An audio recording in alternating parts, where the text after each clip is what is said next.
Guys, akala namin hindi matutuloy ang snow kanina. Si Marvin hindi nakapagdala nung pang takip sa harapan namin. Tapos, hindi din daw niya nadala yung pang brush na sasakyan ng para sa snow. Ayan na si Marvin.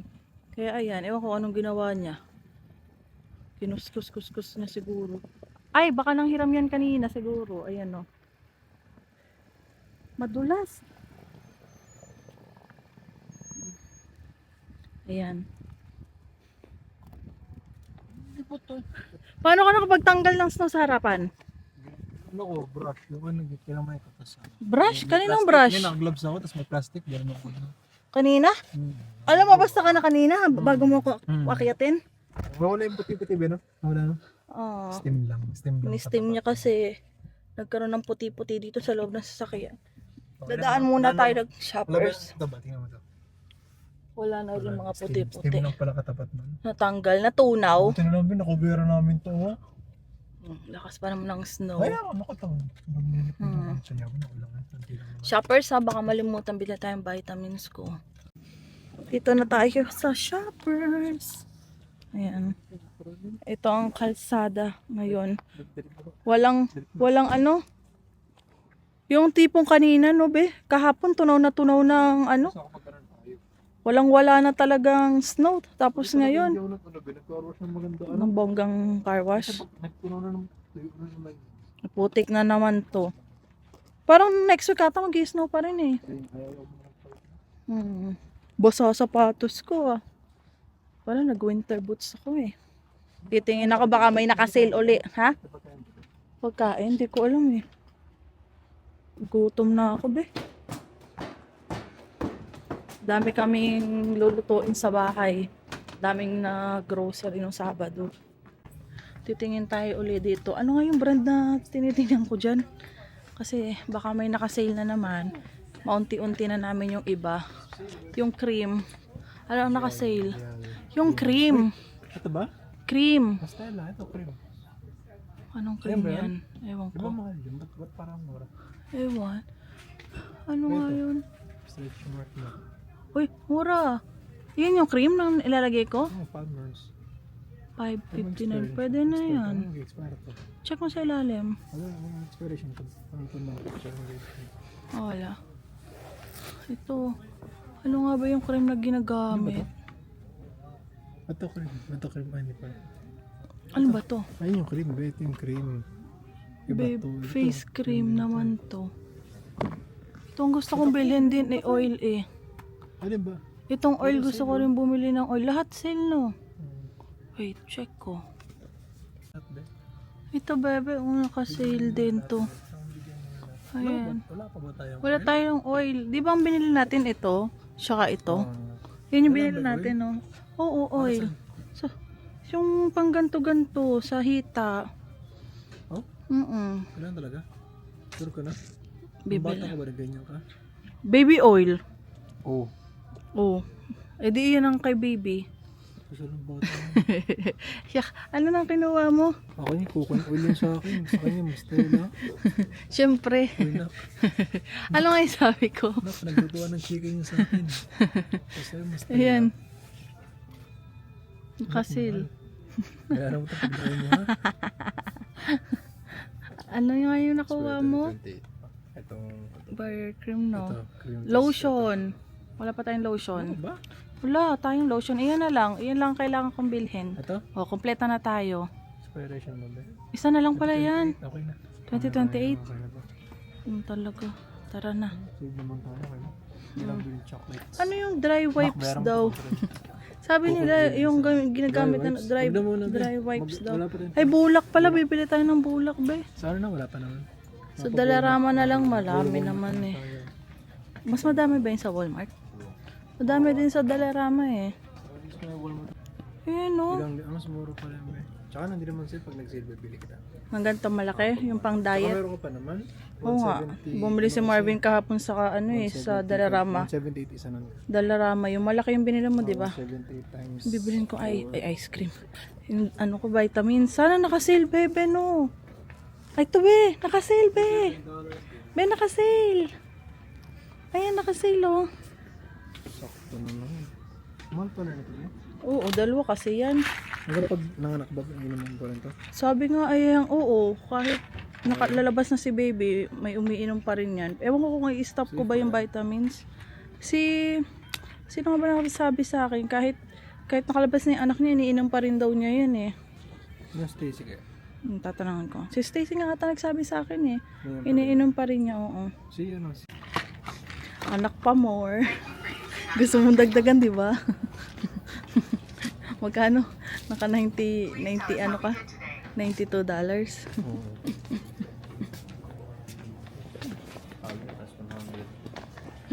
Halos 100 daw yung binayaran niya, guys. Anak ka pa? Ilan pa gusto mo? Papaisip na ako. Kung gusto mo na tatlo, times 3 mo yan. Every year gagawin.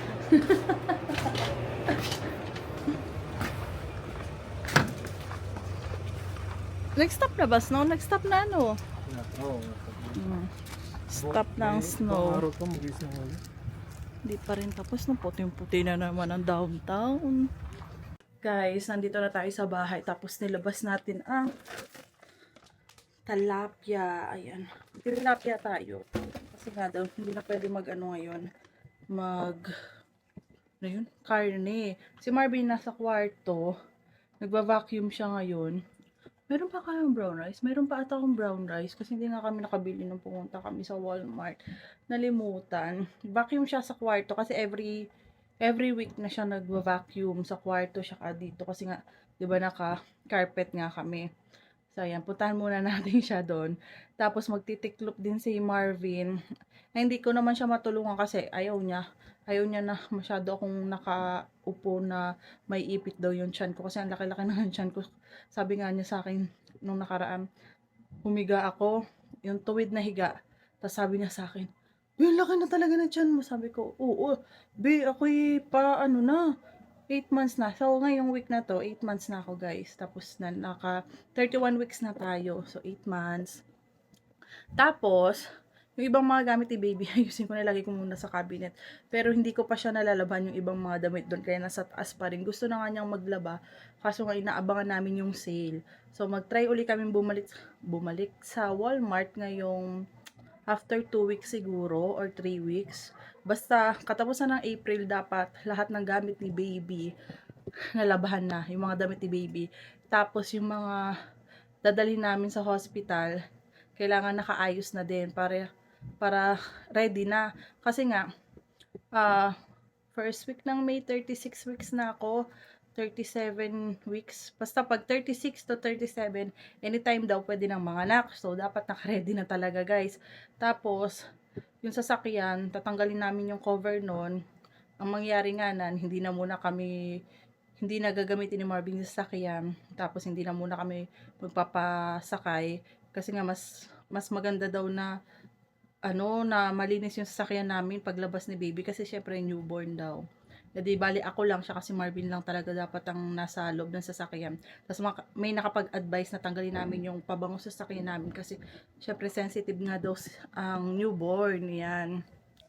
So ayun, wala pala tayong pasok sa Friday. Good Friday pala yun. Punta tayo sa kwarto. Bali nilipat pala ni Marvin, dyan na niya nilagay. Nandito kasi yan nun. Tapos yung lobo, nandiyan pa rin yung birthday ko. Tapos yung girl and boy na lang yung natitira dyan. Ito na, ang asawa ko. What? Vacuum siya. Microwave ko na ba maya-maya? Microwave na natin? Sabi matigas pa. Microwave pala. Kala ko air fryer. Sorry. Microwave daw natin para medyo lumambot na.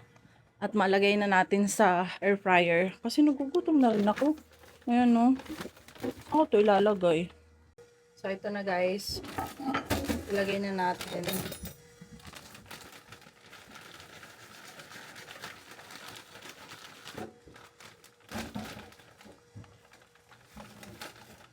Sobrang tigas. Kasi nga, kanina lang namin naisipan ni Marvin na kumain ng tilapia, i-steam namin. Kung kagabi pa namin na pag-usapan yan, edi sana na ilabas namin kanina. Malambot na sana to ngayon. Pero okay lang siya, eh. Ganun talaga. Ayan guys, ang kalat-kalat pa oh.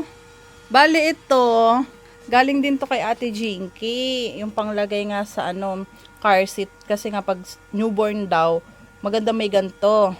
Ayan oh. Kasi gagalaw-galaw daw yung ulo at maliit pa nga daw. Nung binuksan ko siya, ay, bago pala, hindi pa nila nagagamit. Kaya pala sabi ni ate, sabi ko kay ate, baka kailangan nyo pa yun ate. Yung anak niya kasi, 4 months na, so hindi na kailangan. Ayun, mga nakaano pa siya, naka-tape pa. Basta mga nakaano pa yan, may mga kinatkat pa ako. Kasi sabi ko, bagong-bago pala to. Tapos ayan oh, kagabi kasi. So ayan, edi nilagay namin ni Marvin, inadjust namin to. Tapos ito sabi ko, yung cute. Tapos yung regalo sa amin ni Kuya Mandy na, si Kuya Mandy nga ba nagregalo nito? Si Kuya Mandy nga ata. Itong gatasan, oh, ayan. Nilagay namin dyan para sample. Ready na, ready na. Ready na kami. Dito pagkain, oh. Ayan, oh. Pag Madami. madami. Kaya ba yan? Baka masira yung ilalim. Merong ano yan. May timbang kung gano'ng kadami. Sure ka? Kasi katela lang kasi to bebe eh. Baka hindi ganun ka ano. Pag nagpicnic, pinag-uusapan namin ni Marvin kahapon, pag nagpicnic nga kami dyan sa park, malapit lang dito sa bahay. Ay malayo din, mga 20 minutes na lakad. Sabi ni Marvin, dadalhin ba natin yung sasakyan? Sabi ko, depende sa'yo. Sabi, pwede naman maglakad na lang tayo. Sabi niya, ay kaso yung mga gamit, sabi kong ganun. Bibit-bitin, ay kaso pala 20 minutes pala yung lakad, sabi niya. Kasi syempre siya magbibit-bit daw, madami yun. Kakain kami doon sa, ano, sa park. Ayan o, ang cute. Cute-cute talaga. Tapos yung mga ibang binigay ni Ate Jinky, lagay ko na lang muna sa ilalim. Kasi alam ko may nakalagay ako dito eh. Ay wala pa pala akong nilalagay. Lagay ko na yung iba, yung mga nakabox. Tapos yung iba, unboxing namin guys. Okay na yung Amazon ko, syaka Shein. Kaya magpo-post na ako ng mga link. Baka may mga nagustuhan kayo sa mga binili namin sa Amazon. Tapos yung mga ibang gift sa amin. So ilalagay ko yung link. Ayan. Ayos na tayo. Ayan. Ito yung titiklopin ni Marvin. Konti lang naman siya. Ayan. Guys, kakain na kami. Patingin ang rice mo. Inubos na daw kasi niya, oh. Tingnan niyo naman, sobrang dami. Tapos ako white rice daw. Mag-white rice daw muna ako, sabi ni Marvin. Ayan na ang tilapia namin, guys. Ayaw. Gusto ko nga toyo na may kalamansi. Damihan mo na lang. Lagyan mo na madaming Hindi kalamansi. sa ganun yan, baliw. Oo. Sarap ba yan? Ketchup? Ayan na si Marvin. Inaayos na niya. Tapos na magtiklop, kaya nilalagay na niya yung mga damit. Kasi yan, sobrang kalat sa sahig ko, guys. Ayusin ko yun. Nilalagay na natin. Pakita ko sa inyo yung mga skincare ni baby. Skincare. Ay, ito yung plastic ng ano. Plastic yun ito. Car seat. So, ito siya. Ano. Meron tayo ditong oil. Ano ba to? Mga lotion. Yung panghugas sa mga bote niya. Tapos to, akin pala to. Akin pala to. Yung para sa tiyan ko to. Tapos cream. Tapos yung mga ano. Tawag to wipes. Pero hindi namin to magagamit. Tatabi ko siya. Kasi bulak lang. Tapos water ang gagamitin namin kay baby. Ayun. Bulak, hinihingal ako, grabe. Guys, ang liwanag pa sa labas. Gusto na maglakad. Gusto na maglakad yung Marvin kaso medyo malamig pa. Pero at least nakikita na natin na spring na at maliwanag. Baka mga katapusan siguro sa tingin mo. Tingnan mo nga yung ano, weather bebe. Kung next week ay maganda. Para makapaglakad-lakad tayo sa labas kahit mga 30 minutes. Ikot lang kami ni Marvin. Ano? Okay ba weather? Tapos ayun guys, may i-share kami sa inyo. Next, ano na, pa-plus na yan. Next week? Walang nakaano na mag-snow? Monday, Tuesday, parang nakalabas eh. Okay. Kasi Ngayon, no, Sabado, mag-snow pa. Sabado, Friday. Kaya yung sasakyan namin, guys, madumi na naman. Madumi na naman siya. Kasi matutunaw yan, tapos mag-i-snow na naman. Ayun. Bale, nakapag-file na pala kami. Ay, hindi pa pala siya as in na-file. Bale, ano file na? So, magbabayad na pala kami, guys. Buksan ko lang. Magbabayad kami ng... Ano nga sa'yo? Nag-send ka na ng bayad? Magbabayad na kami sa accountant kasi na-send na niya sa amin na na-file na nga niya. So, ayun na nga. Nakakabigla. Ang laki na owing natin. Pero, inisip ko na lang, okay lang. Kasi, at least, yung binabayad namin sa tax, gamit na gamit ko ngayon, di ba, be? Kasi nga, buntis ako, guys.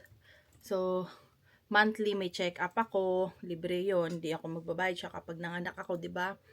Wala akong babayaran. So, ayun. Yun na lang yung iniisip namin ni Marvin na maggamit. Kasi ngayon lang talaga, as in, ako, nagamit, no? Ngayon lang naman eh. Tsaka last year nga, nung mga panahon ako yung nagpapatingin nga, di ba? Kasi nga, gusto namin magkabibi ni Marvin, hindi pa binibigay sa amin. Ayun. So, halos linggo-linggo ako lab. Tapos, parang every month, nasa family doctor, saka sa OB ko. Ayan. Basta halinhinan. Kaya every week kami. Kung ngayon, kunin ko lang yung phone ko. Ano ba dito yung phone ko? Ito. Halimbawa, ngayong week, meron akong lab. Pakuha ang dugo. Tapos susunod na week, may appointment ako sa family doctor. Sa susunod na week, may OB naman ako. Tapos ba panibagong lab na naman. Kaya talaga, every week talaga kami nun. Napunta kami sa Regina, guys. Ayun. Mula last year pala yan, hanggang sa nabuntis ako. Doon namin nagamit yung mga healthcare. Yung healthcare ko nga ganyan. Ay, pero ngayon, ayun, diba? At least naman, nararamdaman naman namin yung binabayad namin sa tax. Kasi yung mga check-up, wala kaming nilalabas kahit bigla ang pakuha dugo, bigla ang punta sa doktor o sa ospital. Wala kaming nilalabas na bayad, 'di ba? So ayun nga, may owing ako 3,000. Charing. Ang sakit sa puso. Pero syempre, ganun talaga. Magkano ang 3,000 sa peso, bebe? Pag Dollars ba? CAD. CAD? Oo. CAD nga. Kasi minsan, syempre, pag i-convert mo sa Pilipinas, yung laking pera nun, di ba? 3,000? 120. 120? 100,000? Mahigit? Ang laki, no? Pero yun nga, inisip na lang din namin, syempre, bonus na din namin yan. Yung sa YouTube ko siya sa Facebook ko. Kaya may owing tayo.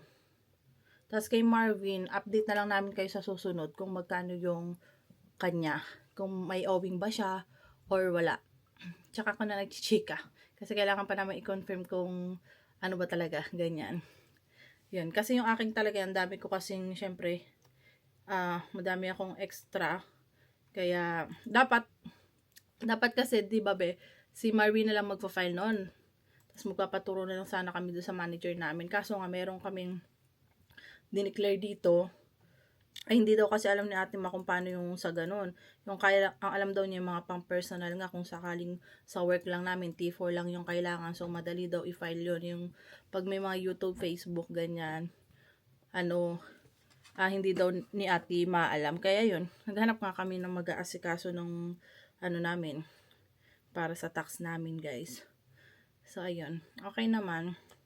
Lang, masakit lang sa puso.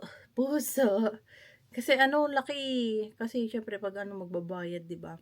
Pero sabi naman ng accountant namin, pwede naman daw bayaran 'yon hulugan, yung 3,000 na 'yon. Tapos sabi ko, kailangan ko po bang mag-email sa kanila na hulugan. Tapos tinanong ko kung may interest 'yon. Sabi ni Ate, may interest daw 'yon. Oo, for 1 year ata 'yon babayaran. Tapos, pinag-usapan namin ni Marvin, tayo? Hulugan or isang bagsak na lang para isang bayaran na lang ng 3,000 para wala na kaming iisipin. Tsaka, din yung interest na Nanghinayang si Marvin baka magka-interest daw ng $60. Sayang din daw yung $60, ganyan. Pero sayang nga rin, pang na rin naman namin yun. Pang dagdag sa grocery namin ngayong buwan. Hindi, sabi ko, kung isang bagsakan na lang din. Kaya naman nating bayaran yun ng isang bagsakan para wala na kaming isipin na interest siya kayong monthly babayaran. Diba? So, ayun. Ha? Ano? Ano nangyari? Ay, pa pala to. Ay, kakagulat naman si Marvin nagre-react. Kasi nga, chinecheck nga ngayon niya yung ano. Naglabas na ba dyan kung magkano babayaran ko? Okay, ayun. Diyan muna tayo, hanggang dyan muna tayo guys. Mag-update na lang uli kami sa inyo. So, 31 weeks na ako. Ay! Pumasok na tayo sa 8 months. So, konting-konti na lang talaga anak. Kaya kailangan na talagang mag-ready-ready. Baka meron pa kayong mga i-advise sa akin na kailangan ko talagang bilhin guys. Kasi may mga iba nagsasabi na hindi lang daw si baby yung may kailangang bilhin. Meron din daw para sa akin.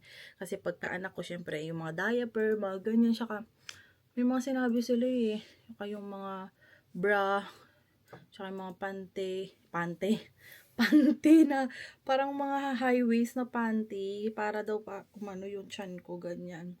So ayun. Ano yung mga dapat na ano ko, ang tawag dito, mga dapat kong inumin pag malapit na ako, kabuwanan ko na, ganyan. Kasi sabi nga nila, para matagtag, maglakad, kumain ng yun nga sabi ko yung parang hilaw na itlog daw. May napanood daw, hinigop niya yung mga hilaw na itlog kasi daw pampadali daw yun para pa mga anak. Tapos may pinanood ako yung Japinay. Japinay ba yun? Basta nasa Japan siya, Pilipina, kasama ng Hapon. Guys, halos 4 na kilo yung baby niya. Pero na-normal niya kasi ang nakikita ko nga, pag mag 3 kilos na mahigit yung bata, ano na daw yun? Cesarean na daw yun. Pero depende naman daw yung pag talagang hirap na talaga pag-iri, hindi talaga lumalabas. Saka daw in emergency na CS. So, dapat pag 36 weeks na ako, kailangan ko na talaga magpatagtag para hindi tayo mahirapan. Kailangan natin magsayaw-sayaw. Ganyan. Sasayaw kami ng Marby, maglalakad kami. Tapos pineapple juice din ata. Tapos mayroon pa akong nakita sa Starbucks. Yung kulay pink. Basta labor ano siya. Meron silang ininom. Tapos nung uminom daw sila noon, bigla na silang nag-labor nga. Ayan. Mag plus 14 So, na ayun. next week. Plus 14? Totoo to. Sana totoo. So, ayun. Hanggang dito na lang guys. Don't forget to like and subscribe sa YouTube channel ko. Kaya, sa ano na lang ulit. Next time na lang ulit ako mag-update sa inyo. Bye!